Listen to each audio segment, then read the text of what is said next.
नमस्कार दोस्तों, target with ST में आप सभी का स्वागत है। आज हम लोग हाई कोर्ट के संबंध में समझने का प्रयास करेंगे। यह उसका दूसरा भाग है। इससे पहले हम लोग हाई कोर्ट में जस्टिस के शपथ ग्रहण तक हम लोग देख चुके थे। तो हाई कोर्ट के जो जस्टिस होते हैं वह किन बातों का शपथ लेते हैं, थोड़ा सा रिव्यू कर लेते हैं हम लोग। तो भारत के संविधान के प्रति सच्ची श्रद्धा और निष्ठा, इस शब्द का वो लोग प्रयोग करते हैं हाई कोर्ट के जस्टिस। और हाई कोर्ट के जस्टिस को मतलब क्या हाई कोर्ट के न्यायाधीश को शपथ कौन दिलवाता है? तो हाई कोर्ट के न्यायाधीश को उस राज्य का राज्यपाल अथवा राज्यपाल द्वारा अधिकृत किए गए व्यक्ति द्वारा शपथ दिलाई जाती है। भारत की प्रभुता और अखंडता को अक्षुण्ण रखेगा, मतलब इन सारी बातों का वह शपथ लेते हैं। लेकिन बस दो बात आप याद रखिएगा कि भारत के संविधान के प्रति सच्ची श्रद्धा और निष्ठा शब्द का वह प्रयोग करते हैं। दूसरी बात, न्यायाधीशों का कार्यकाल। तो भारत के संविधान में न्यायाधीशों का कोई भी कार्यकाल नहीं होता है। मतलब क्या न्यायाधीशों के किसी भी प्रकार के कोई भी कार्यकाल जैसे शब्द का प्रयोग भारत के संविधान में निर्धारित नहीं किया गया है। यहाँ पर लिखा क्या गया है? तो भारत के संविधान के अंतर्गत यह कहा गया है कि सुप्रीम कोर्ट के न्यायाधीश की 65 वर्ष तथा हाई कोर्ट के न्यायाधीश के 62 वर्ष सेवानिवृत्ति की आयु होती है। मतलब क्या यहाँ पर यह नहीं तय है जो किसी भी जस्टिस का कार्यकाल 5 वर्ष होगा या 6 वर्ष होगा या 4 वर्ष होगा। बस संविधान में यहाँ सिर्फ लिखा गया है कि सुप्रीम कोर्ट के जजेस 65 ईयर और हाई कोर्ट के जजेस का 62 ईयर। यह आप यहाँ से याद रखें, क्योंकि बहुत सारे बुक में ऐसा दिया गया है कि 6 वर्ष या 65 वर्ष, 6 वर्ष या 62 वर्ष। तो संविधान में इस शब्द का प्रयोग नहीं किया गया है। न्यायिक कार्यकाल के संबंध में आप कह सकते हैं कि संविधान में उच्च न्यायालय के न्यायाधीशों का कार्यकाल निर्धारित किया गया नहीं है। तो न्यायाधीश के बारे में और क्या कहा गया है संविधान के अनुसार? तो वह राष्ट्रपति को अपना त्यागपत्र भेज सकता है। कौन? हाई कोर्ट के जजेज। संसद की सिफारिश से राष्ट्रपति उसे हटा सकता है। उसकी नियुक्ति उच्चतम न्यायालय में न्यायाधीश के रूप में हो जाने। किसकी नियुक्ति? हाई कोर्ट के जजेज की नियुक्ति, हाई कोर्ट के जज की नियुक्ति, हाई कोर्ट के किसी भी न्यायाधीश की नियुक्ति यदि उच्चतम न्यायालय में न्यायाधीश के रूप में हो जाता है तो उसका या उसका किसी दूसरे उच्च न्यायालय में स्थानांतरण हो जाता है, तब भी उसे अपना पद छोड़ना पड़ता है। कहने का मतलब यह है, जैसे मान लीजिए कोई ऐसे जस्टिस जिनकी नियुक्ति भी हाल ही में इलाहाबाद हाई कोर्ट में हुआ है और उनका ट्रांसफ़र अब इलाहाबाद से पटना हाई कोर्ट में कर दिया गया है। तो इलाहाबाद हाई कोर्ट से जैसे ही उनका पद जब ट्रांसफ़र हुआ, स्थानांतरण हुआ, तो अब वो पद ग्रहण करेंगे कहाँ? तो पटना हाई कोर्ट में। तो यहाँ का जो पद है वो उनका रिक्त हो जाएगा। या इलाहाबाद हाई कोर्ट के कोई जस्टिस हैं और उनका स्थानांतरण सुप्रीम कोर्ट में, मतलब क्या सर्वोच्च न्यायालय या उच्चतम न्यायालय में जजेज के रूप में हुआ है, न्यायाधीश के रूप में हुआ है, तो इलाहाबाद कोर्ट से वो अपना पद छोड़ देंगे और सुप्रीम कोर्ट में जाकर वो अपना पद ग्रहण करेंगे। तो यह भी एक अवस्था है यहाँ पर। क्या? तो न्यायाधीशों के कार्यकाल से हम यह सारी बातों को समझ सकते हैं। अब रहा कि जो फिर न्यायाधीश को हटाने का क्या प्रोसेस है, मतलब क्या हाई कोर्ट के न्यायाधीश को हटाने का क्या प्रोसेस है? तो उच्च न्यायालय के न्यायाधीश को राष्ट्रपति के आदेश से पद से हटाया जा सकता है। किससे? तो उच्च न्यायालय के न्यायाधीश को जो है वो राष्ट्रपति के आदेश से पद से हटाया जा सकता है। राष्ट्रपति न्यायाधीश को हटाने का आदेश संसद द्वारा उसी सत्र में पारित प्रस्ताव के आधार पर जारी कर सकते हैं। मतलब क्या? संसद के द्वारा यदि हाई कोर्ट के न्यायाधीश को हटाने का प्रस्ताव पारित होता है तो राष्ट्रपति उन्हें पद से हटा सकता है। लेकिन क्या राष्ट्रपति अपने मन से हटा सकता है? मतलब क्या विदाउट कोई रीज़न का, कोई रीजनेबल रीज़न का उन्हें हटाया जा सकता है? तो जी नहीं, ऐसा नहीं। विदाउट कोई रीजनेबल रीज़न का उन्हें पद से हटाया नहीं जा सकता है। न्यायाधीश जांच अधिनियम 1968 में, न्यायाधीश जांच अधिनियम 1968 के तहत उच्च न्यायालय के न्यायाधीश को महाभियोग की प्रक्रिया द्वारा हटाया जा सकता है। और महाभियोग की जो प्रक्रिया, मतलब क्या इम्पीचमेंट का जो प्रक्रिया का जो मतलब क्या प्रक्रिया है हटाने का, वह उसके लिए निम्नलिखित कुछ नियम बनाए गए हैं जो इस नियम के फुलफिल होने के पश्चात ही उन्हें हटाया जा सकता है। वैसे देखा जाए तो भारत के संविधान में इम्पीचमेंट जैसा जो शब्द है, इस शब्द का प्रयोग मात्र एक जगह और एक ही व्यक्ति के लिए किया गया है, और वह है राष्ट्रपति महोदय। मतलब कि आर्टिकल 61 के तहत राष्ट्रपति महोदय के लिए भारतीय संविधान के अनुसार इम्पीचमेंट एज ए महाभियोग शब्द का प्रयोग किया गया है। लेकिन मतलब हटाने का जो सेम प्रोसेस है, तो इसलिए यहाँ पर इम्पीचमेंट बोला जा सकता है, जबकि वास्तविक रूप से यदि देखा जाए तो भारत के संविधान में न्यायाधीश को हटाने के लिए, उपराष्ट्रपति महोदय को पद से हटाने के लिए इम्पीचमेंट जैसा शब्द का प्रयोग भारत के संविधान में नहीं किया गया है। यह भी आप यहाँ से याद रखेंगे। तो न्यायाधीश जांच अधिनियम 1968 में क्या बतलाया गया है, तो उसके तहत यह बोला गया है जिस प्रकार सुप्रीम कोर्ट के जजेज को हटाने का प्रोसेस है, सेम कुछ वही प्रोसेस है हाई कोर्ट के जज के हटाने का।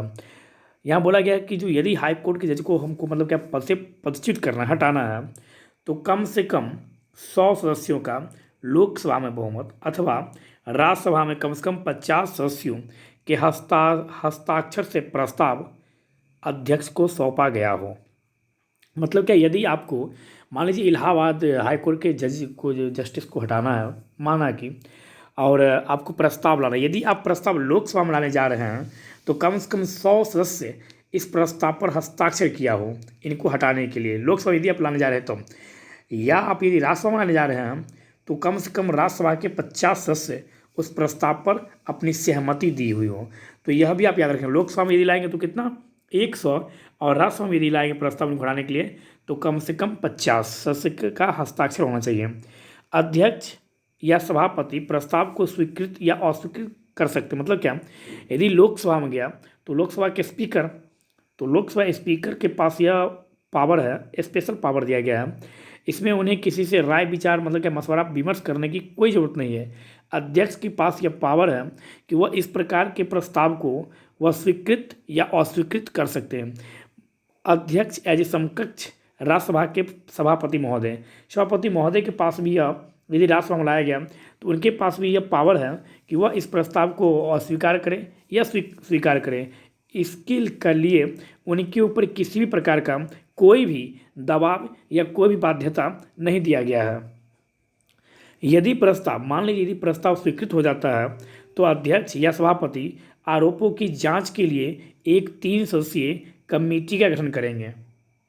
मान लीजिए जो लोकसभा में यह प्रस्ताव लाया गया और लोकसभा के अध्यक्ष ने इस प्रस्ताव को स्वीकार कर लिया कि चलिए ठीक है, अच्छी बात है, हम इस प्रस्ताव को स्वीकार करते हैं।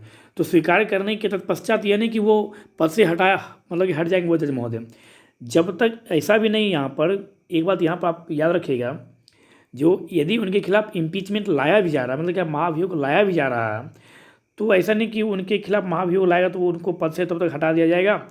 जैसे अन्य घटना होती है, जैसे मान लीजिए किसी प्रशासन को, किसी IAS IPS IFS किसी अफसर को यदि आपको हटाना रहता है, तो देखते हैं आप नेचुरल जस्टिस के कारण, जिससे नेचुरल जस्टिस का उल्लंघन नहीं हो, तब तक उन्हें उस पद से सस्पेंड किया जाता है जब तक उनके खिलाफ जो आरोप लगा है उसकी जांच नहीं हो जाए।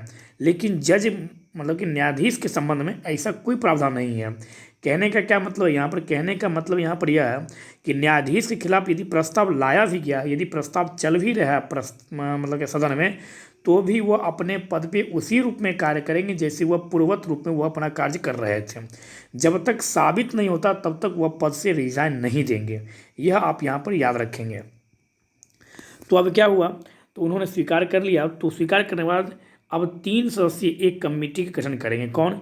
यदि लोकसभा में स्वीकार किया गया तो लोकसभा स्पीकर, यदि राज्यसभा में किया गया तो राज्यसभा स्पीकर। इसमें क्या करेंगे, एक समिति का गठन करेंगे। समिति में क्या होगा, समिति में कौन कौन होंगे, तो समिति में सुप्रीम कोर्ट के मुख्य न्यायाधीश या कोई अन्य न्यायाधीश। मतलब क्या, जो 3 सदस्यीय जो समिति बनेगा, इस समिति में सुप्रीम कोर्ट के चीफ जस्टिस ऑफ इंडिया या अदर जजेस, मतलब क्या, या अन्य कोई एक जज होगा, पहला सदस्य। दूसरा, उच्च न्यायालय के मुख्य न्यायाधीश। दूसरा मेंबर कौन होगा, तो उच्च न्यायालय के मुख्य न्यायाधीश। और तीसरा, एक प्रख्यात, एक ज्ञानी, मतलब क्या, एक विद्वान व्यक्ति जो न्यायविद हो, मतलब क्या, जिसे न्याय के संबंध में, मतलब क्या, जिसे कानून के संबंध में, जिसे लॉ के संबंध में एक अच्छा ज्ञान प्राप्त हो। तो कौन कौन इसकी समिति में शामिल होते हैं? चीफ जस्टिस ऑफ इंडिया, यदि वो नहीं तो अदर जज, मतलब कि अन्य न्यायाधीश, कहाँ के? सुप्रीम कोर्ट के। दूसरा हाई कोर्ट के चीफ जस्टिस। और तीसरे व्यक्ति कौन होते हैं? तो एक न्यायविद, एक प्रख्यात, एक प्रबुद्ध न्यायविद, मतलब कि एक लॉ के ज्ञानी व्यक्ति को इस कमेटी में शामिल करता है।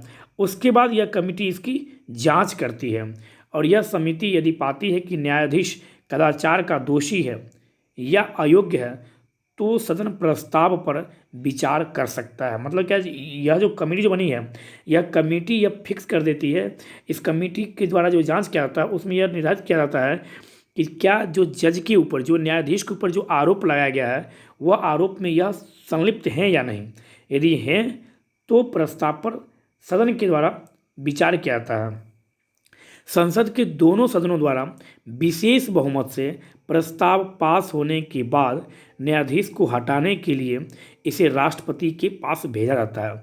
कितनी अच्छी संविधान है, आप देखिए। मतलब ऐसे ही नहीं बोला जाता है, पूरी वर्ल्ड में, पूरा दुनिया में सबसे बेस्ट और सबसे प्यारा यदि कोई संविधान है, सबसे खूबसूरत संविधान, तो हमारा प्यारा भारत का संविधान है। हर एक बात को इतना स्पष्ट कर दिया गया है जो कभी भी 100 साल बाद भी कहीं से कोई तकलीफ नहीं हुआ। अभी देखिए कितना स्पष्ट कर दिया गया है। एक कमेटी बनेगा, वह कमेटी जांच करेगी, और ऐसा नहीं कि वो जांच करेगी तो उनको पद से हटा दिया जाएगा। वो कमेटी जांच करेगी, फिर वो रिपोर्ट देगी पार्लियामेंट को, सदन को, उस पर सदन फिर विचार करेगी और उसके बाद यदि सदन से विशेष बहुमत से यदि वो पारित हो जाए तो भी वो नहीं हटेंगे। अब उस पारित प्रस्ताव को उस सदन के द्वारा राष्ट्रपति महोदय के पास भेजा जाएगा और राष्ट्रपति महोदय जब इस पर हस्ताक्षर करेंगे तो उनके बाद, उस आदेश के बाद जज को, अब न्यायाधीश को अपना पद छोड़ना पड़ेगा। मतलब क्या, न्यायाधीश को हटाने के लिए राष्ट्रपति आदेश पारित कर देते हैं तो उस समय से उन्हें पद से रिक्त माना जाता है। यदि मान लीजिए अब यहाँ पर एक मन में प्रश्न आएगा, क्या यदि वो पद से नहीं हटे तो भी कोई बात नहीं है।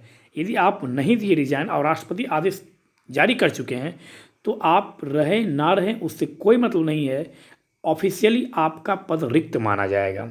यह आप याद रखें। तो यहाँ से एक चीज़ स्पष्ट हुआ कि उच्च न्यायालय के न्यायाधीश पर महाभियोग की प्रक्रिया जो है वह उच्चतम न्यायालय के न्यायाधीश के समान है। मतलब कि सेम यही प्रोसेस, कभी आपसे पूछे तो सेम यही प्रोसेस आप याद रखेंगे सुप्रीम कोर्ट के जज को हटाने के लिए भी है, सेम यही प्रोसेस। आर्टिकल जब पूछे तो 124 सब क्लोज 4 अनुच्छेद 124(4) के अनुसार सुप्रीम कोर्ट के जजेस को हटाने का प्रोसेस दिया गया है। लेकिन एक बात यहाँ पर ध्यान रखना है कि इस प्रोसेस से, इस तरीका से, इस नियम से अभी तक, आज की डेट तक, 2021 तक उच्च न्यायालय के किसी भी न्यायाधीश पर महाभियोग नहीं लगाया गया है। यह भी आप यहाँ से याद रखेंगे। मतलब कि आज तक, अभी तक कोई भी न्यायाधीश इस रूप से अभी तक नहीं हटे हैं। यह भी आप यहाँ से याद रखेंगे। अब देखते हैं हम लोग कार्यवाहक मुख्य न्यायाधीश क्या होता है। अनुच्छेद 223 मतलब अनुच्छेद 223 के तहत मुख्य न्यायाधीश का पद रिक्त हो जाने पर राष्ट्रपति उच्च न्यायालय के किसी भी न्यायाधीश को कार्यवाहक मुख्य न्यायाधीश नियुक्त कर सकते हैं। सबसे पहली बात तो आप यहाँ से यह याद रखेंगे, आर्टिकल आपको याद करना ही पड़ेगा। और बात रहा आर्टिकल याद कैसे होगा, तो प्रत्येक आर्टिकल को आप 2-3 भागों में आप डिवाइड कर लो, आप तब आपको वह याद होगा, और याद तो करना ही है। तो अनुच्छेद 223 के तहत यह कहा गया है कि यदि मुख्य न्यायाधीश का, कहाँ के मुख्य न्यायाधीश का, तो हाई कोर्ट के चीफ जस्टिस का यदि पद रिक्त हो जाए तो राष्ट्रपति उच्च न्यायालय के किसी भी न्यायाधीश को, मतलब अदर जजेस को कार्यवाहक मुख्य न्यायाधीश नियुक्त कर सकता है। कब कर सकता है नियुक्त, तो 1-2 कंडीशन है। पहला कंडीशन क्या है, उच्च न्यायालय के मुख्य न्यायाधीश का पद रिक्त हो जाए, या और नहीं या। देखिए बोलने के लिए तो आप और बोल सकते हैं, लेकिन जब आप रिटन करेंगे, जब आप मेंस में, तो आपको या शब्द का प्रयोग करना पड़ेगा। या और का मतलब हो गया कि ये भी और ये भी, जबकि या का मतलब यह होता है फर्स्ट यदि आप फुलफिल करो तो भी ठीक है, यदि आप ये नहीं भी करो तो या। दूसरा क्या है, तो उच्च न्यायालय का मुख्य न्यायाधीश अस्थायी रूप से यदि अनुपस्थित हो। पहला तो यह कंडीशन हो गया जो उच्च न्यायालय के मुख्य न्यायाधीश पद पे ही ना हो। दूसरा क्या हो गया, उच्च न्यायालय का मुख्य न्यायाधीश अस्थायी रूप से अनुपस्थित हो। और या तो या मुख्य न्यायाधीश अपने कार्य करने में असक्षम हो। तो इन 3 कंडीशन में राष्ट्रपति के द्वारा भारतीय संविधान का अनुच्छेद 223 का प्रयोग करते हुए मुख्य न्यायाधीश के पद पर उस हाई कोर्ट के किसी भी अन्य न्यायाधीश को कार्यवाहक मुख्य न्यायाधीश के रूप में नियुक्त किया जा सकता है। यह आप यहाँ से याद रखें। किस आर्टिकल के तहत? तो आर्टिकल 223 मतलब क्या 223 के तहत यह राष्ट्रपति के पास यह राइट है। अपर अतिरिक्त न्यायाधीश ये क्या होता है? अनुच्छेद 224 में यह उल्लेखित है कि हाई कोर्ट के कार्यों में वृद्धि हो जाने अथवा पहले से मामले लंबित होने पर राष्ट्रपति भारत के मुख्य न्यायाधीश के साथ विचार विमर्श करके ऐसे व्यक्ति जो हाई कोर्ट में न्यायाधीश बनने की योग्यता रखता हो 2 वर्षों के लिए उन्हें हाई कोर्ट में मतलब कि उच्च न्यायालय में अपर न्यायाधीश नियुक्त किया जा सकता है। यह क्या बोल रहा है? अपर या अतिरिक्त न्यायाधीश। तो अनुच्छेद 224 सबसे पहले बात तो आप यहाँ से याद रखेंगे कि अपर या अतिरिक्त न्यायाधीश हाईकोर्ट में नियुक्त किए जाते हैं। इसका वर्णन भारतीय संविधान के किस अनुच्छेद में किया गया है? तो अनुच्छेद 224 में इसका वर्णन किया है। सबसे पहला क्वेश्चन तो आपसे यहाँ से यही बन जाएगा कि अनुच्छेद 224 में क्या है। तो यहाँ पर किन कंडीशन में, किन स्थिति में इस प्रकार के न्यायाधीश को नियुक्त किया जाता है? तो राष्ट्रपति निम्नलिखित परिस्थितियों में योग्य व्यक्तियों को उच्च न्यायालय के अतिरिक्त न्यायाधीशों के रूप में अस्थायी रूप से, अस्थायी नहीं, शब्द को ध्यान से देखिएगा, अस्थायी रूप से नियुक्त कर सकते हैं। जिसकी अवधि कितनी हो सकती है? तो जिसकी अवधि 2 वर्षों के लिए हो सकती है। कौन कौन सा कंडीशन है? तो पहला तो यह कंडीशन होगा इसके लिए, सबसे पहला कंडीशन, यदि अस्थायी रूप से उच्च न्यायालय का कामकाज बढ़ गया हो, मतलब क्या? हाई कोर्ट के कार्यों में वृद्धि हो गया हो, या मतलब क्या? अथवा पहले से मामले लंबित होने पर उच्च न्यायालय में बकाया कार्य अधिक हो। लंबित होने पर राष्ट्रपति भारत के मुख्य न्यायाधीश के साथ, किसके साथ विचार विमर्श करके? तो राष्ट्रपति भारत के chief justice of India, Bharat के मुख्य न्यायाधीश के साथ विचार विमर्श करके ऐसे व्यक्ति को अपर न्यायाधीश या अतिरिक्त न्यायाधीश नियुक्त करते हैं जो या जिनके पास हाई कोर्ट में न्यायाधीश बनने की योग्यता हो। कितने समय के लिए? तो अस्थायी रूप से 2 वर्षों के लिए उन्हें अतिरिक्त न्यायाधीश के रूप में नियुक्त किया जाता है। एक कार्यकारी न्यायाधीश तब तक कार्य करता है जब तक कि अस्थायी न्यायाधीश अपना पदभार ना संभाले। कहने का मतलब यहाँ पर क्या है कि जो एक कार्यकारी न्यायाधीश या जो अतिरिक्त जो न्यायाधीश है यह तब तक कार्य करता है जब तक कि अस्थायी न्यायाधीश अपना पदभार न ग्रहण कर ले। लेकिन अतिरिक्त या कार्यकारी न्यायाधीश 62 वर्ष की उम्र के पश्चात पद पर नहीं रह सकते। मतलब क्या? 2 वर्ष से अधिक यह पद पर नहीं रह सकते हैं। तो यहाँ से आप यह भी याद रखेंगे। तो अतिरिक्त या अपर न्यायाधीश कब नियुक्त किया जाता है? तो कंडीशन याद रखेंगे। कौन सा कंडीशन? तो पहला कंडीशन अस्थायी रूप से उच्च न्यायालय का कामकाज बढ़ गया हो। दूसरा कंडीशन उच्च न्यायालय में बकाया कार्य अधिक हो गया हो। तो इस स्थिति में अतिरिक्त न्यायाधीश या अपर न्यायाधीश जो है उसकी नियुक्ति की जाती है।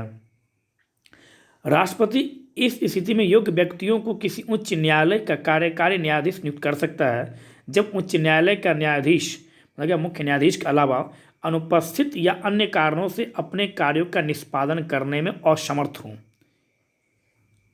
तो यहाँ से आप यह बात स्पष्ट कर लिए। जबकि 223 में क्या था? तो 223 में था कार्यवाहक मुख्य न्यायाधीश। ऐसा प्रश्न कई बार पूछा जा चुका है। कार्यवाहक मुख्य न्यायाधीश तब नियुक्त किया जाएगा जब वह अपने पद से, जब उच्च न्यायालय के मुख्य न्यायाधीश पद से अनुपस्थित हो, मतलब क्या उनका पद रिक्त हो, या अस्थायी रूप से वो अनुपस्थित हो, या वो अपने कार्य करने में सक्षम नहीं हो, तब होगा कार्यवाहक मुख्य न्यायाधीश आर्टिकल 223 के तहत। जबकि अतिरिक्त या कार्यकारी न्यायाधीश तब होगा जब उच्च न्यायालय में कार्य अत्यधिक हो या मामला लंबित हो। तो इन कंडीशन में कार्यकारी या अतिरिक्त प्रभार के न्यायाधीश को नियुक्त किया जाता है। यह से आप यह भी याद रखेंगे। अनुच्छेद 222 के तहत राष्ट्रपति भारत के मुख्य न्यायाधीश के साथ विचार विमर्श करके हाईकोर्ट के न्यायाधीश का स्थानांतरण कर सकते हैं। ये कितनी खूबसूरती से एक एक चीज को, एक एक बात को स्पष्ट कर दिया गया है, जिससे कभी कोई भी दिक्कत नहीं हो। तो अनुच्छेद 222 के तहत राष्ट्रपति भारत के मुख्य न्यायाधीश के साथ विचार विमर्श करके हाईकोर्ट के न्यायाधीश का स्थानांतरण कर सकते हैं। तो यहाँ से सीधा प्रश्न पूछा जा सकता है कि हाईकोर्ट के जजेज, मतलब कि हाईकोर्ट के न्यायाधीश का स्थानांतरण किया जा सकता है किस अनुच्छेद में, इस बात का वर्णन किया गया है। तो भारतीय संविधान का अनुच्छेद 222 में इस बात का वर्णन किया गया। दूसरा क्वेश्चन, हाईकोर्ट के जज का मतलब क्या है, उच्च न्यायालय के न्यायाधीश का स्थानांतरण किया जा सकता है किसके द्वारा? ऑप्शन ए संसद, ऑप्शन बी विधानमंडल, ऑप्शन सी राज्यपाल, ऑप्शन डी राष्ट्रपति, right answer option number D राष्ट्रपति के द्वारा। फिर पूछेगा क्वेश्चन, किसके विचार, मतलब राष्ट्रपति इनके स्थानांतरण के लिए किनके साथ विचार विमर्श करता है? उच्च न्यायालय के मुख्य न्यायाधीश, संबंधित राज्य के उच्च न्यायालय के मुख्य न्यायाधीश, संबंधित राज्य के राज्यपाल से, या भारत के मुख्य न्यायाधीश से। तो राइट आंसर भारत के मुख्य न्यायाधीश मतलब चीफ जस्टिस ऑफ इंडिया के साथ आर्टिकल 222 के तहत राष्ट्रपति किसी भी हाई कोर्ट के जज का स्थानांतरण मतलब ट्रांसफर करने के लिए विचार विमर्श कर सकता है, कर सकते हैं, यह आप यहाँ से याद रखेंगे। अनुच्छेद 215 मतलब 215 के तहत उच्च न्यायालय भी अभिलेख न्यायालय के रूप में काम करता है, अर्थात उच्च न्यायालय को भी अपनी अवमानना पर दंड देने का अधिकार है। कहने का यहाँ पर क्या मतलब है, जो हाई कोर्ट एज उच्च न्यायालय जो है यह भी एक अभिलेख न्यायालय के रूप में कार्य करता है। तो इसका वर्णन सबसे पहले तो यह पूछेगा कि यह उच्च न्यायालय एक अभिलेख न्यायालय है, इसका वर्णन संविधान किस अनुच्छेद में किया गया है? तो सबसे पहले तो हम बोलेंगे अनुच्छेद 215 के तहत उच्च न्यायालय एक अभिलेख न्यायालय है, इसके बारे में चर्चा किया गया है। अभिलेख न्यायालय के रूप में उच्च न्यायालय के पास दो शक्तियां हैं। पहला शक्ति है उच्च न्यायालय के फैसले, कार्यवाही और कार्य, इसे एक तरह से परिसाक्ष्य के लिए रखे, मतलब रिकॉर्ड किया जाता है इसे। जो भी हाईकोर्ट जो भी डिसीजन देता है उसे उस राज्य के लिए ऑन रिकॉर्ड करके रखा जाता है साक्ष्य के रूप में।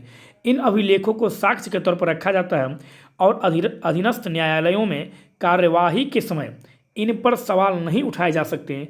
इन्हें कानूनी परंपराओं और संदर्भों की तरफ माना जाता है। मतलब कि मान लीजिए अभी इलाहाबाद हाई कोर्ट ने एक निर्णय दिया, माना कि जो कोरोना महामारी के दरमियान जितने मतलब कि माघ का मेला जो भी आयोजन होने वाला है संगम के तट पर, अभी इलाहाबाद हाई कोर्ट ने ऐसा आदेश जारी किया है जो कोरोना महामारी के कारण माघ का मेला इस वर्ष नहीं आयोजन करना चाहिए। माना कि यदि यह हाई कोर्ट का यदि यह निर्णय है और हाई कोर्ट किस बेस पर दे रहा है यह निर्णय, इसे रिकॉर्ड करके रखा जाएगा और पूरे उत्तर प्रदेश के किसी भी अधीनस्थ न्यायालय में, किसी भी न्यायालय में इस बात पर जोर नहीं दिया जा सकता है जो हाई कोर्ट ने ऐसा क्यों कहा। और यह मतलब कि इलाहाबाद हाई कोर्ट ने जो डिसीजन दिया है उस डिसीजन को आधार मानकर अदर जो मतलब क्या न्यायालय है वो उसको आधार मानकर वो अपना निर्णय सुना सकती है। पहला तो यह। दूसरा, न्यायालय की अवमानना पर साधारण कारावास या आर्थिक दंड या दोनों प्रकार के दंड देने का अधिकार है।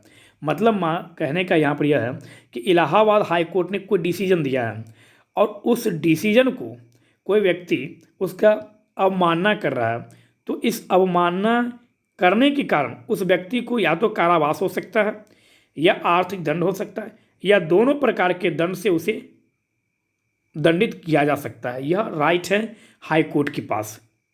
जिस प्रकार से सुप्रीम कोर्ट को एक अभिलेख न्यायालय बुलाता है आर्टिकल 129 में, उसी प्रकार से आर्टिकल 215 के तहत हाई कोर्ट को भी एक अभिलेख न्यायालय के रूप में परिभाषित किया गया है।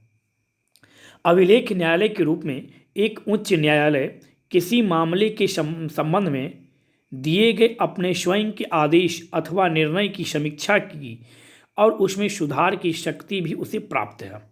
अभिलेख न्यायालय का मतलब यहाँ पर यह भी समझ सकते हैं हम, जो एक उच्च न्यायालय, मतलब कि जिस इलाहाबाद का भी हम एग्जाम्पल ले रहे हैं, तो इलाहाबाद हाई कोर्ट किसी मामले में, किसी संबंध में अपने स्वयं के, जैसे उन्होंने निर्णय दिया था कि माँ का मेला नहीं किया जा सकता है, लेकिन फिर वो अपने डिसीजन को बदल सकते हैं। इसके लिए वो, उनके पास शक्ति है और वो फिर डिसीजन बोलेंगे कि नहीं, माँ का मेला आयोजन किया जा सकता है। तो यह भी पावर है हाई कोर्ट को। संविधान द्वारा इसे कोई विशिष्ट शक्ति प्रदान नहीं की गई है। उच्चतम न्यायालय को संविधान ने विशिष्ट रूप से अपने निर्णयों की समीक्षा करने की शक्ति प्रदान की है। मतलब क्या, जुडिशियल रिव्यू सुप्रीम कोर्ट को करने का एक विशिष्ट प्रावधान संविधान के द्वारा प्रदान किया गया है, लेकिन हाई कोर्ट को ऐसा कोई विशिष्ट शक्ति, कोई विशिष्ट प्रावधान के तहत प्रदान नहीं किया गया। लेकिन अभिलेख का मतलब यहाँ पर यह भी है, जो हाई कोर्ट, कोई भी हाई कोर्ट अपने निर्णय को, और जिस संबंध वो अपना निर्णय दिया है उस संदर्भ में वो उसमें फिर से सुधार कर सकती है, यह इसके पास अपना शक्ति है। यह भी आप यहाँ से याद रखेंगे। न्यायिक पुनर्विलोकन की शक्ति। उच्च न्यायालय की न्यायिक पुनर्विलोकन की शक्ति राज्य विधानमंडल व केंद्र सरकार दोनों के नियमों और कार्यकारी आदेशों की संवैधानिकता के परीक्षण के लिए है। कहने का यहाँ पर क्या मतलब है कि न्यायिक पुनराविलोकन, उच्च न्यायालय की न्यायिक पुनराविलोकन की शक्ति राज्य विधानमंडल और केंद्र सरकार के नियमों और कार्यकारी आदेशों के आधार पर संवैधानिकता के परीक्षण के लिए है। संविधान का उल्लंघन करने वाले यदि कोई अधिकारिता है तो उन्हें असंवैधानिक और सामान्य शून्य घोषित किया जा सकता है। परिणाम स्वरूप सरकार उन्हें लागू नहीं कर सकती है। कहने का मतलब है, एक छोटा सा एग्जाम्पल, यदि फंडामेंटल राइट, मतलब कि मौलिक अधिकार का यदि हनन किया जा रहा है, मान लीजिए उत्तर प्रदेश सरकार के द्वारा या बिहार सरकार के द्वारा, किसी भी स्टेट गवर्नमेंट के द्वारा कोई एक ऐसी पॉलिसी बनाई गई, कोई ऐसा एक कानून बनाया गया है जिस कानून से आम जनता के फंडामेंटल राइट का हनन हो रहा है, तो फंडामेंटल राइट एज ए संविधान का रक्षक, एज ए संविधान का व्याख्या करने का जो राइट है वह सुप्रीम कोर्ट और हाई कोर्ट को दिया गया है। और मानव के फंडामेंटल राइट का भी रक्षक कौन है? सुप्रीम कोर्ट और हाई कोर्ट। तो उस प्रकार की आदेश को, उस प्रकार की कानून को हाई कोर्ट जो है वह शून्य घोषित कर सकता है। मतलब क्या, उसे लागू नहीं करने दिया जा सकता सरकार को। जैसे मान लीजिए 99 अमेंडमेंट एनजैक, मतलब क्या, नेशनल जुडिशियल अपॉइंटमेंट कमीशन, एक कॉलेजियम पद्धति के स्थान पर सुप्रीम कोर्ट और हाई कोर्ट में जजेस की नियुक्ति के लिए एक पद्धति लाया गया था, एनजैक, नेशनल जुडिशियल अपॉइंटमेंट कमीशन, जिसमें न्यायपालिका में कार्यपालिका का हस्तक्षेप जैसे ही सुप्रीम कोर्ट को नज़र आया। क्या था उसमें? तो नेशनल जुडिशियल अपॉइंटमेंट कमीशन जो था एनजैक, उसमें विधि मंत्री भी शामिल थे उस समिति में। तो विधि मंत्री एज ए कार्यपालिका, कार्यपालिका एज ए मंत्रिमंडल, और मंत्रिमंडल यदि उस कमेटी में शामिल हैं तो कहीं ना कहीं संविधान का उल्लंघन होगा। क्यों? क्योंकि न्यायपालिका को संविधान के अनुसार स्वतंत्र बताया गया है, और जैसे ही मंत्रिमंडल का हस्तक्षेप होगा इसमें तो वह स्वतंत्र नहीं हो पाएगा। इस कारण से एनजैक को सुप्रीम कोर्ट ने एक ही बार में पूर्ण रूप से खारिज कर दिया, एज ए निरस्त कर दिया। तो उसी प्रकार से यदि कोई ऐसा कानून है जो आम जनता की फंडामेंटल राइट का हनन कर रहा है, फंडामेंटल राइट का उल्लंघन कर रहा है, तो उस प्रकार के कानून को हाई कोर्ट निरस्त कर सकता है और सेंट्रल लेवल पे सुप्रीम कोर्ट उसे निरस्त कर सकता है। यह भी आप यहाँ से याद रखेंगे। 42 अमेंडमेंट, 42वां संविधान संशोधन, जिसे मिनी कॉन्स्टिट्यूशन अमेंडमेंट भी बोला जाता है। 42वां संविधान संशोधन 1976 में उच्च न्यायालय की न्यायिक समीक्षा शक्ति को कम किया गया, क्योंकि इंदिरा गांधी जी उसमें प्राइम मिनिस्टर थी और इंदिरा गांधी के द्वारा हाई कोर्ट और सुप्रीम कोर्ट, मतलब कि न्यायपालिका की शक्ति को छीन लिया गया, न्यायपालिका की शक्ति को कम किया गया। क्योंकि इलाहाबाद हाई कोर्ट में इंदिरा गांधी जी को प्रेजेंट होने के लिए कहा, मतलब क्या, एक प्रधानमंत्री को उनके पद पर रहते हुए उन्हें हाई कोर्ट तक घसीट लिया गया। तो इस वजह से और कुछ वजह जिसके कारण इंदिरा गांधी जी के द्वारा 42 अमेंडमेंट 1976 के तहत न्यायपालिका की शक्तियों में कमी किया गया। और उन्होंने ऐसा कहा कि जो न्यायपालिका हमसे है, ना कि हम न्यायपालिका से हैं। तो 42 अमेंडमेंट 1976 के तहत उच्च न्यायालय की न्यायिक शक्ति, मतलब जुडिशियल रिव्यू की शक्ति को जो है उसको कम किया गया। किसी भी केंद्रीय कानून की संवैधानिक व्याख्या पर उच्च न्यायालय द्वारा विचार करने की मनाही कर दी गई। मतलब क्या, यदि कोई केंद्रीय कानून बनाया गया है तो उस पर संवैधानिक व्याख्या जो है वो उच्च न्यायालय नहीं कर सकता है। यह अधिकार छीन लिया गया। किसके द्वारा छीन लिया गया? तो इंदिरा गांधी की सरकार थी उसमें 42 अमेंडमेंट 1976 के तहत। इंदिरा गांधी साहब याद रखेंगे, इंदिरा गांधी को 1971 में भारत रत्न दिया गया था और मिनी कॉन्स्टिट्यूशन के रूप में 42 अमेंडमेंट को जाना था। क्यों जाना था? समाजवाद, धर्मनिरपेक्ष या पंथनिरपेक्ष और अखंडता, यह तीन शब्द, यह मूल तीन शब्द भारत की प्रस्तावना, मतलब क्या, भारत के इंडियन कॉन्स्टिट्यूशन के प्रेम्बल में जोड़ा गया। किस अमेंडमेंट के तहत? तो 42 अमेंडमेंट 1976 के तहत। यह प्रश्न कई बार एग्जामों में पूछा जा चुका है। और समाजवाद एक ऐसा शब्द है जिसको संविधान में प्रस्तावना में बहुत अच्छे तरह से डिफाइन किया गया है। तो समाजवाद, पंथनिरपेक्ष या धर्मनिरपेक्ष और अखंडता शब्द किस अमेंडमेंट के तहत जोड़ा गया? तो 42 अमेंडमेंट 1976 के तहत जोड़ा गया। यह भी आप यहाँ से याद रखेंगे। नेक्स्ट देखते हैं, अनुच्छेद 226 के तहत हाई कोर्ट को भी याचिकाएं जारी करने का अधिकार है। जिस प्रकार से आर्टिकल 32 के तहत, आपको याद होगा, आर्टिकल 32 के तहत सुप्रीम कोर्ट को 5 प्रकार का रीट जारी करने का, कौन कौन सा रीट? बंदी प्रत्यक्षीकरण, मतलब क्या, हेवियस कार्पस, परमादेश, प्रतिषेध, उत्प्रेषण और अधिकार परीक्षा, ये 5 प्रकार का रीट सुप्रीम कोर्ट को आर्टिकल 32 के तहत जारी करने का अधिकार है। उसी प्रकार से हाई कोर्ट को आर्टिकल 226, मतलब अनुच्छेद 226 के तहत हाई कोर्ट को भी रीट जारी करने का अधिकार प्राप्त दिया गया है। किसके तहत? तो अनुच्छेद 226 के तहत उच्च न्यायालय को नागरिकों के मूल अधिकारों के प्रवर्तन और अन्य किसी उद्देश्य के लिए बंदी प्रत्यक्षीकरण, पहला, दूसरा परमादेश, तीसरा उत्प्रेषण, चौथा प्रतिषेध एवं पांचवा अधिकार परीक्षा, यह 5 रीट हाईकोर्ट भी जारी कर सकता है। या किसी अन्य उद्देश्य के लिए, पद का अर्थ है एक सामान्य कानूनी अधिकार का प्रवर्तन। यदि न्यायाधीश देने का कारण इसके क्षेत्राधिकार राज्य क्षेत्र की सीमाओं में है तो उच्च न्यायालय किसी भी व्यक्ति, प्राधिकरण और सरकार को अपने क्षेत्राधिकार के राज्य क्षेत्र की सीमाओं के अंदर, बल्कि इसके बाहर भी ऐसा न्यायाधीश दे सकता है। कहने का क्या मतलब है यहाँ पर?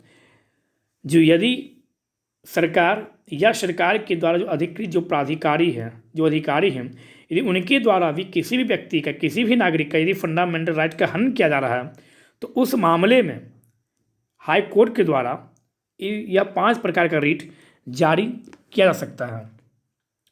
उच्च न्यायालय का रीट अनुच्छेद 226 के तहत, जबकि उच्चतम न्यायालय का रीट जो है वह अनुच्छेद 32 के तहत समवर्ती है। इसका तात्पर्य यह है कि जब किसी नागरिक के मूल अधिकार का हनन होता है तो पीड़ित व्यक्ति का अधिकार है कि वह या तो उच्च न्यायालय या उच्चतम न्यायालय सीधे जा सकता है। उच्च न्यायालय का इस संबंध में न्यायिक क्षेत्र में उच्चतम न्यायालय से ज़्यादा विस्तार है।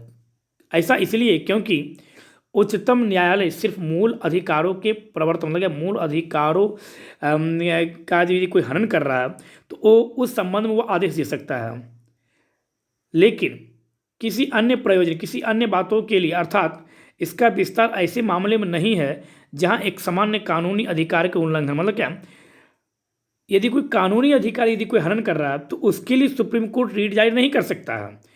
सुप्रीम कोर्ट सिर्फ और सिर्फ फंडामेंटल राइट के हनन होने पर ही 5 प्रकार के रीट जारी कर सकता है। लेकिन यदि कई सामान्य कानूनी अधिकार का यदि उल्लंघन हो रहा है, आरोप लगाया गया है, तो उस मामले में सुप्रीम कोर्ट रीट जारी नहीं कर सकता है। चंद्र कुमार मामला हुआ था 1997 में। उच्चतम न्यायालय ने व्यवस्था दी कि उच्च न्यायालय एवं उच्चतम न्यायालय के रीट क्षेत्राधिकार संविधान के मूल ढांचे के अंग हैं और मूल ढांचा में कभी भी संशोधन नहीं किया जा सकता है। और रीट जारी करने का जो अधिकार है सुप्रीम कोर्ट और हाई कोर्ट को, उसे उच्चतम न्यायालय ने चंद्र कुमार मामले 1997 में जो वाद आया था, उस वाद में यह निर्णय दिया गया कि यह एक मूल ढांचा है संविधान का, और संविधान संशोधन के जरिए भी इसमें ना तो कुछ घटाया जा सकता है और ना ही कुछ जोड़ा जा सकता है। यह भी आप यहाँ से याद रखेंगे। तो हम लोगों ने यहाँ पर देखा कि अनुच्छेद 226 के तहत हाईकोर्ट को भी याचिकाएं जारी करने का अधिकार है। अनुच्छेद 226 के तहत उच्च न्यायालय इंजक्शन नामक याचिका के द्वारा अंतरिम राहत उपलब्ध करवाता है। कौन सा? तो इंजक्शन नामक जो एक याचिका है उसके द्वारा भी यह अपना अधिकार जारी करता है। अनुच्छेद 227 के तहत हाईकोर्ट को अपने अधीन आने वाले सभी न्यायालयों का अधीक्षण करने का अधिकार है। कहने का क्या मतलब यहाँ पर कि हाईकोर्ट अपने से अधीनस्थ न्यायालयों का अधीक्षण करता है, मतलब क्या निरीक्षण कर सकता है। किस अनुच्छेद के तहत? अनुच्छेद 227 के तहत हाईकोर्ट को यह राइट दिया गया है।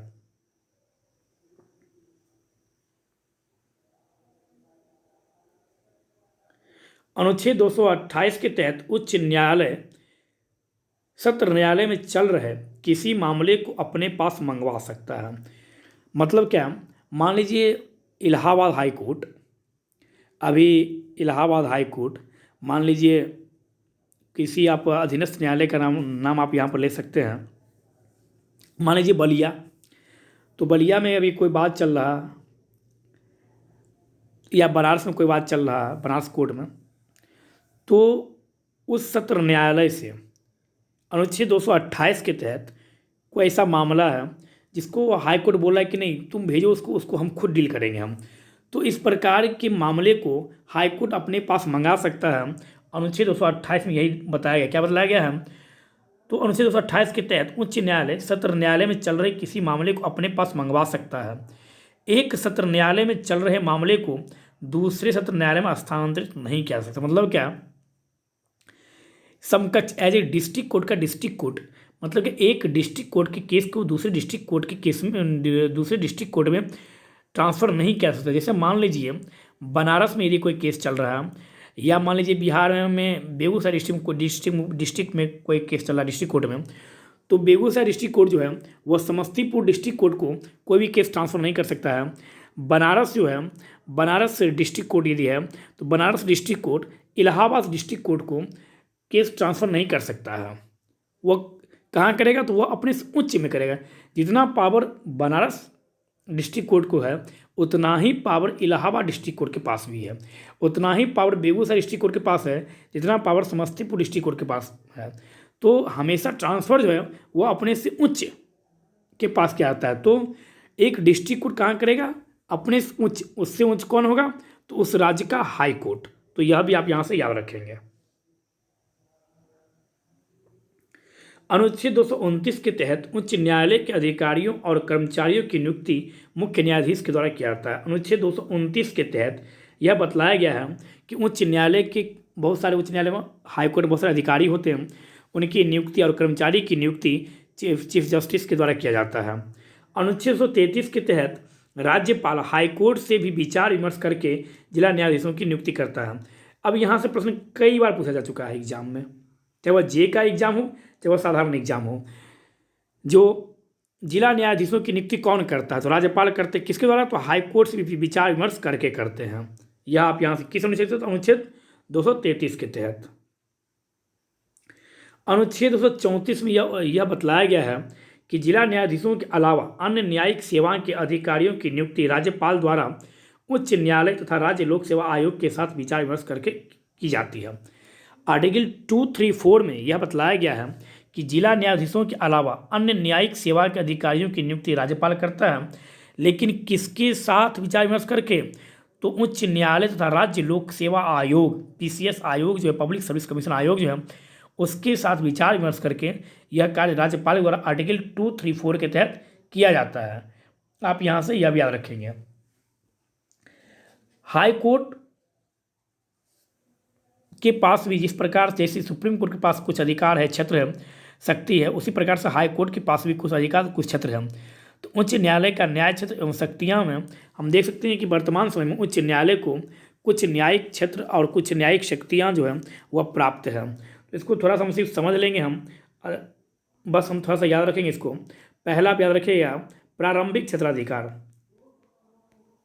प्रारंभिक क्षेत्राधिकार, दूसरा रीट क्षेत्राधिकार, रीट निकालने का, तीसरा अपीलीय क्षेत्राधिकार, अपीलीय क्षेत्राधिकार, नंबर 4 पर्यवेक्षीय क्षेत्राधिकार, पर्यवेक्षीय क्षेत्राधिकार, नंबर 5 अधीनस्थ क्षेत्राधिकार, कौन सा, तो अधीनस्थ क्षेत्राधिकार, नंबर 6 अभिलेख न्यायालय, अभिलेख न्यायालय, और नंबर 7 न्यायिक समीक्षा की शक्ति, न्यायिक समीक्षा की शक्ति।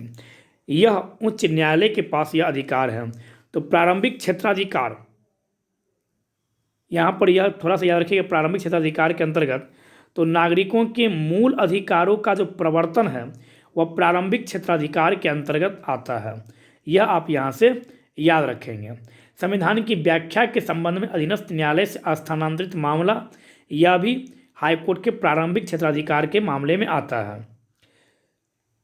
वसीयत, विवाह, तलाक, कंपनी कानून एवं न्यायालय की अवमानना, यह भी उच्च न्यायालय के प्रारंभिक क्षेत्राधिकार में आता है। अपीलीय क्षेत्राधिकार में कौन सा आता है, तो अपीलीय क्षेत्राधिकार में दीवानी मामले और आपराधिक मामले जो होते हैं, यह दोनों अपीलीय क्षेत्राधिकार, हाईकोर्ट के अपील, कभी कभी एग्जाम से पूछा जाता है कि दीवानी मामले हाईकोर्ट के किस क्षेत्राधिकार के अंतर्गत आता है, तो दीवानी मामले और आपराधिक मामले जो हैं यह हाईकोर्ट के अपीलीय क्षेत्राधिकार के अंतर्गत आते हैं।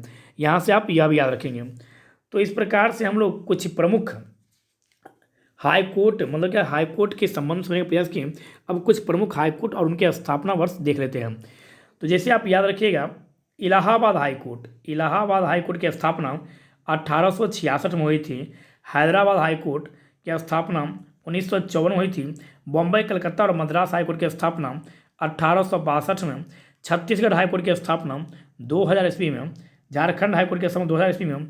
दिल्ली हाईकोर्ट की स्थापना 1966। बिहार हाईकोर्ट की स्थापना 1916 में हुआ था। गुजरात और महाराष्ट्र हाईकोर्ट की स्थापना 1960 में। केरल हाईकोर्ट की स्थापना केरल 1958 में। मणिपुर हाईकोर्ट की स्थापना मणिपुर हाईकोर्ट की स्थापना 2013 में। मणिपुर कब हुआ था, 2013 में। राजस्थान हाईकोर्ट की स्थापना 1949 में। जम्मू एंड कश्मीर तो 1928 में। सिक्किम हाईकोर्ट की स्थापना 1975। उत्तराखंड हाईकोर्ट की स्थापना 2000। त्रिपुरा हाईकोर्ट की स्थापना 2013 और आंध्र प्रदेश हाईकोर्ट की स्थापना 2019 अमरावती। तेलंगाना हाईकोर्ट की स्थापना हैदराबाद 2019। तो यह आप कुछ वर्ष याद रखेंगे जो इन वर्षों में कुछ प्रमुख राज्यों के हाईकोर्ट की स्थापना हुई थी। तो आज हम लोग हाईकोर्ट से संबंधित सारी बातों को समझने का प्रयास किए। हम उम्मीद करते हैं कि आप लोगों को इस वीडियो से हाईकोर्ट का पूरा जो तथ्य है वो पूरा आपको क्लियर हो गया होगा और आप एक अच्छा नोट्स भी आप बना सकते हैं। इससे क्या होगा कि आपका यह पूरा टॉपिक क्लियर हो गया। यदि आपको यह वीडियो अच्छा लगे तो आप अपने दोस्तों के साथ शेयर कीजिए और इसे मज़े से पढ़िए। धन्यवाद।